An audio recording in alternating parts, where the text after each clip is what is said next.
ഒരു മനുഷ്യൻ തന്റെ ജനൽ തുറന്നപ്പോൾ ഒരു അമ്പ് അയാളുടെ വാതിലിലേക്ക് വന്ന് തറച്ചു.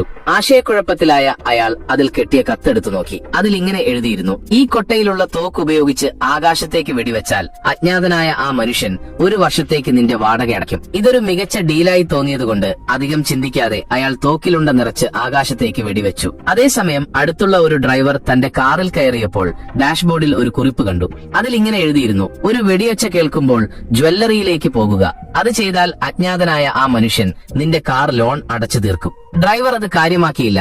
കുറിപ്പ് ജനലിലൂടെ പുറത്തേക്കെറിഞ്ഞു. പക്ഷേ അയാൾ വാനിറ്റി മിറർ തുറന്നപ്പോൾ ഒരു കെട്ട് പണം താഴെ വീണു. അപ്പോഴാണ് അടുത്തായി ഒരു വെടിയൊച്ച മുഴങ്ങിയത്. അയാൾ ഉടൻ തന്നെ എഞ്ചിൻ സ്റ്റാർട്ട് ചെയ്ത് ജ്വല്ലറിയിലേക്ക് പുറപ്പെട്ടു. കാർ നിർത്തിയതും ഒരു ഭീകരമുഖമുള്ള മനുഷ്യൻ വന്ന് കാറിൽ കയറി.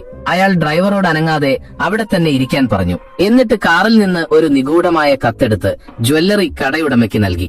ആ കുറിപ്പിൽ ഇങ്ങനെ എഴുതിയിരുന്നു: സ്വർണങ്ങൾ എടുക്കാൻ നിങ്ങൾക്ക് 5 സെക്കൻഡ് സമയമുണ്ട്, അല്ലെങ്കിൽ നിങ്ങളുടെ അടുത്തുള്ള 2 ആളുകൾ ഒരു ഒളിപ്പിച്ച അണുബോംബ് പൊട്ടിക്കും. കടയുടമ പേടിച്ച് ഒരു നിമിഷം സ്തംഭിച്ചുപോയി. പിന്നെ വേഗത്തിൽ സേഫ് തുറന്ന് തനിക്കുള്ളതെല്ലാം കൈമാറി.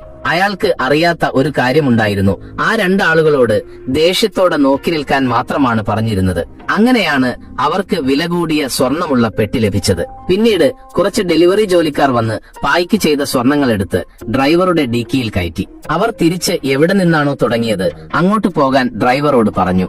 അയാൾ അവിടെ എത്തിയപ്പോൾ സൺഗ്ലാസ് വെച്ച ഒരു മനുഷ്യൻ ഡിക്കിയിൽ നിന്ന് സ്വർണങ്ങൾ എടുത്ത് ഒരു സ്പോർട്സ് കാറിലേക്ക് വെച്ചു. അങ്ങനെ അജ്ഞാതനായ ആ മനുഷ്യൻ തന്റെ മുഖം കാണിക്കാതെ തന്നെ സ്വർണങ്ങൾ സ്വന്തമാക്കി.